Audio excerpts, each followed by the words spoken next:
Bonjour à tous, dernier épisode de Demain nous appartient. Notre actualité du jour se concentre sur « Demain nous appartient », 1657, Xavier est choqué par la révélation de Maud sur l'identité de l'amant de Camille. Au commissariat, Raphaël accompagne Joséphine pour qu'elle témoigne auprès de Martin de l'agression qu'elle a subie la veille. Joséphine a déclaré qu'elle se rendait au bureau lorsqu'une femme en manteau noir lui a sauté dessus et lui a crié que tout était de sa faute. Joséphine l'a décrit comme une grande femme aux cheveux bruns, portant des talons hauts et du rouge à lèvres. Elle était sûre que c'était l'ex-amant de Maxence. Quelques instants plus tard, Martin et Karim regardent l'enquête avec Xavier. Leurs théories sont différentes. Le procureur a décidé de placer Amel en détention provisoire. Martin demande à Roxane d'identifier toutes les femmes que Maxence a connues dans sa vie. Pendant ce temps, Maud s'excuse auprès de Camille de la soupçonner d'avoir une liaison avec Diego. Cependant, elle s'est dite préoccupée par sa relation avec Simon, un collègue plus âgé de leur mère.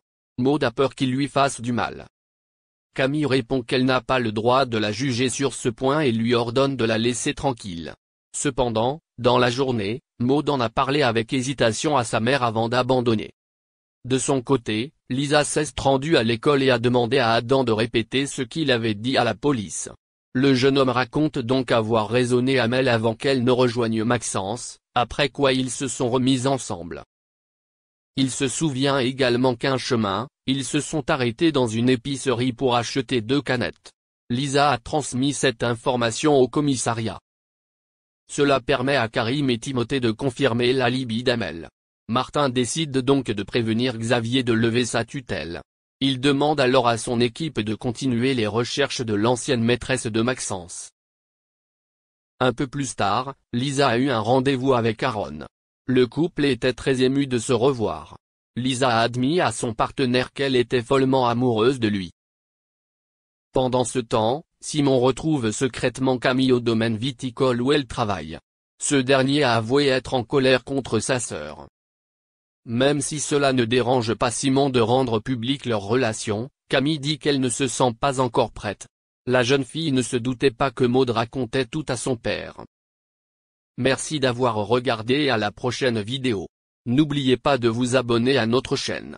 En attendant, dites-nous ce que vous en pensez dans la section commentaires ci-dessous. Si est ça.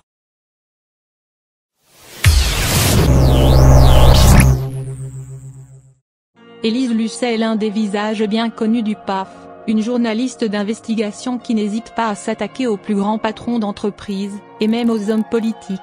Pour elle, peu importe le statut ou l'importance de la société, seule la vérité compte. Élise Lucet est plutôt directe, ne mâche pas ses mots et cherche toujours à arriver à ses fins. Et cela sur n'importe quel sujet. Alors, quand elle débarque dans le but de réaliser un documentaire pour son émission Cache Investigation, les personnes en face ont souvent peur. En 2020, elle avait réalisé une enquête consacrée aux inégalités salariales. Ainsi, elle en a profité pour partager son expérience personnelle sur le terrain, notamment quand elle a fait ses premiers pas dans le métier. Comme beaucoup de femmes, elle a assisté à des comportements désobligeants. Au moment où le reportage avait été diffusé, Élise Lucet n'avait pas hésité à accuser aussi sa propre maison mère. En effet, voici ce qu'elle avait expliqué aux journalistes du Parisien: il faut savoir balayer devant notre porte et notre journaliste a enquêté aussi sur France Télévisions, commençait-elle. À mon arrivée en 1986, les directeurs, les rédacteurs en chef étaient des hommes. Les choses ont énormément changé, j'ai vu mes collègues féminines passer rédactrices en chef, devenir grands reporters et reporters de guerre.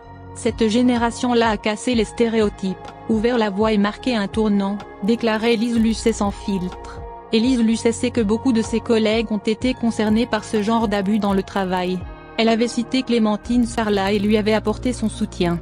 Élise Lucet souhaite que les femmes libèrent leur parole. Pour rappel, Clémentine Sarlat intervenait dans l'émission Stade 2. Le sexisme existe chez France Télévisions, comme dans beaucoup de sociétés. J'entends Clémentine Sarlat. Tout le monde est d'ailleurs encouragé à révéler, dénoncer des situations de discrimination, de harcèlement. Le harcèlement, les gestes ou paroles déplacées ne sont plus acceptables.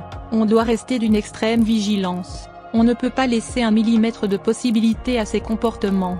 Point par chance, Élise Lucet n'a elle-même jamais été victime de ce genre de problème, mais ce n'est pas le cas de tout le monde.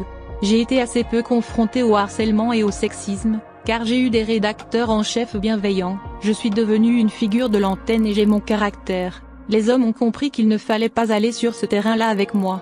Mais des femmes autour de moi ont eu des soucis. Il est certain que la journaliste ne s'est jamais laissée faire et ne laissait rien passer. Élise Lucet expliquait que les journalistes recrutés après elle n'ont pas eu le même traitement.